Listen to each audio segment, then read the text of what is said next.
कक्षा 9वीं के विद्यार्थियों को ढेर सारा स्नेह।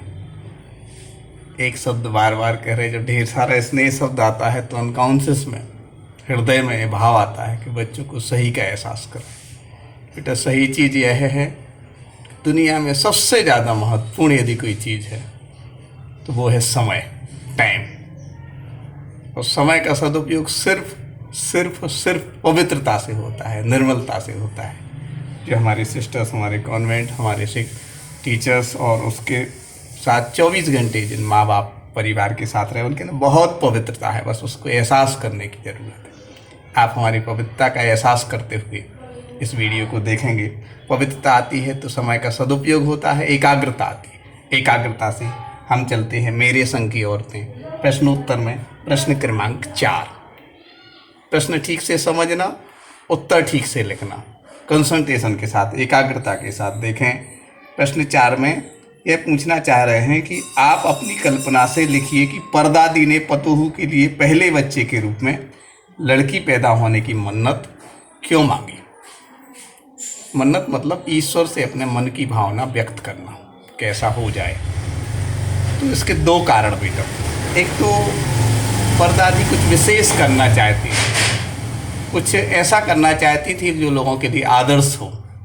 बेटे की सब अपेक्षाएं रखते हैं अपने स्वार्थ के कारण, लेकिन बेटी की आकांक्षा रखना एक विशेष और आइडियल रूप माना जाता है। एक कारण आदर्श प्रस्तुत करना चाहती थी, कुछ विशेष करना चाहती थी। दूसरा बेटा, बेटियां जो होती हैं कोमल, पवित्र, निर्मल हृदय की होती हैं, संस्कार उनसे होते हैं।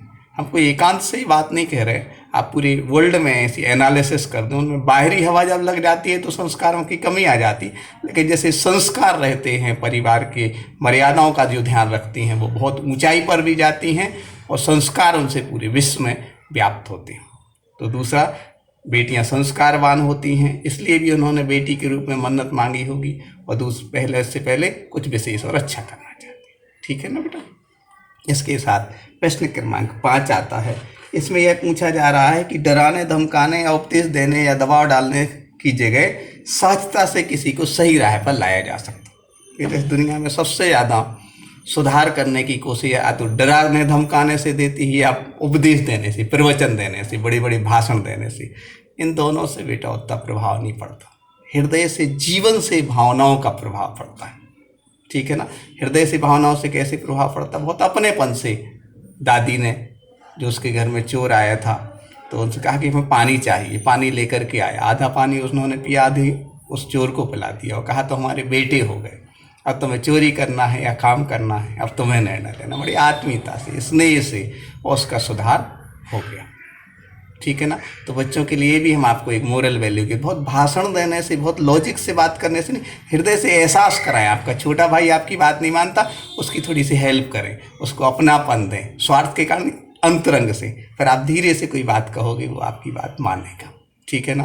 तो ये उदाहरण है कि परदादी ने प्रेम स्नेह से चोर को सही रास्ते पर लाए थे। ठीक है ना। इसके साथ प्रश्न क्रमांक 6 में आता है, शिक्षा बच्चों का जन्म सिद्ध अधिकार है। इस संबंध में लेखिका मृदुला गर्ग जी ने क्या प्रयास किए। बेटा अच्छे सोच के लोग सिर्फ एक चीज़ चाहते हैं, हमारे बच्चे संस्कारवान हों, एक्टिव हों, किसी चीज़ में महारत हासिल करें, बुराइयों से बची रहें।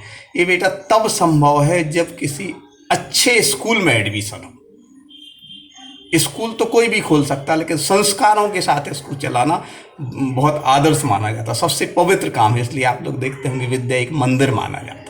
आपके पेरेंट्स लोग कितनी अधिक मेहनत करते हैं अच्छे स्कूल में बच्चे को पढ़ाने के लिए। तो लेखिका के मन में भी यही बात थी बेटा, कि उनके बच्चे, चूँकि कस्बा था, कस्बा वह कहलाता बेटा जो ना बड़ा शहर हो ना एकदम गांव हो, बीच की स्थिति। जैसे खुरई को कस्बा तो नहीं कह सकते, लेकिन जरुआ खेड़ा को कस्बा कह सकते, खिमलासा चूँकि अब तो डेवलप हो गया, लेकिन कहने का तात्पर्य जो ना बड़ा शहर हो ना गाँव हो, उस बीच की स्थिति को क्या कहते हैं? कस्बा कहते हैं। ये ध्यान रखना बेटा, आपका जो टेस्ट होने वाला है सितंबर में, उसमें ऐसा नहीं है कि आपको ये प्रश्नोत्तर हैं तो ये प्रश्नोत्तर आएंगे, बल्कि इन प्रश्नोत्तर के बीच से कुछ ऐसी बहुत माइनर, बहुत सूक्ष्म चीज़ निकाल ली जाएगी और उसको आपको ऑप्शन में कोई उत्तर लिखना है। जैसे हम यहाँ आपको बता रहे वीडियो के माध्यम से, कि प्रश्न आ जाए आपके लिए कि किस प्रांत में लेखिका ने विद्यालय खोला, तो आपको तमिलनाडु लिखोगे, दिल्ली लिखोगे, मध्य प्रदेश लिखोगे, तो आप देखना कि ये गलत माना जाएगा। कर्नाटक आपको याद होना चाहिए, कर्नाटक में मृदुला गर्ग जी ने कर्नाटक में स्कूल खोला। इसके साथ इसके अंदर का एक प्रश्न और आ सकता है कि किस इस कस्बे पर, कस्बे मतलब वो जो एक क्षेत्र विशेष का नाम, बागलकोट। क्या बेटा बागलकोट? ध्यान से रखना, पेपर दोगे तब आपको ये चीज़ें लगेंगी सर ने बताया, लेकिन कंसंट्रेशन के साथ। जैसे अपने मम्मी पापा लोग बहुत सारी बातें कहते, कंसंट्रेशन के साथ सुने तो जीवन सुखी होगे वगैरह नहीं रहेगा, दादा दादी लोग। ऐसे ही यदि वीडियो में आप एक एक चीज़ कंसंट्रेशन के साथ सुनोगे तो आपको उत्तर लिखते हुए बड़ा आनंद आएगा कि हाँ सर 9 समय बताया था, ठीक है ना। जैसे बागलकोट शब्द आया, वो कस्बे का नाम है जहाँ पर लेखिका ने प्रयास किए, लेकिन प्रारंभ में बहुत उनके लिए परेशानी हुई। अच्छे काम में परेशानी होती ही है, लेकिन अच्छे काम में समझदार लोग सहयोग भी करते हैं। फिर बाद में सहयोग भी किया, अच्छा स्कूल खोला, चला। उसमें 3 भाषाएँ पढ़ाई जाती थी, अंग्रेजी और कन्नड़ और हिंदी। इन तीनों भाषाओं में अच्छी महारत हासिल की, सारी योग्यताएं बच्चों की बड़ी प्राथमिक रूप में, और फिर जाकर के वही बच्चे शहर के किसी बड़े स्कूल में प्रवेश पा सके। तो ये उनके द्वारा किया गया प्रयास है, लेखिका के द्वारा। आप भी हृदय से प्रयास करें पवित्र बनने का, निर्मल बनने का और समय का सदुपयोग करने का। आपके लिए अब आगे तैयार रहना है। गूगल लिंक के माध्यम से आपको टेस्ट देने के लिए हम पहले एक ऐसे सामान्य टेस्ट लेंगे, फिर जो परीक्षा का टेस्ट होगा वो अपनी जगह। उसके लिए आप लोग थोड़ी सी तैयारी रखना, गूगल ऐप के माध्यम से कैसे टेस्ट देते हैं और उसी में से कैसे तुरंत रिजल्ट आ जाता है, ये सब चीज़ें आप लोग अपने मोबाइल से सर्च करके सीखने की कोशिश करना। हम भी आदरणीय अभिषेक सर के सहयोग से सीखा है, उसको आगे हम आपके लिए बताने की कोशिश करेंगे। ढेर सारा स्नेह।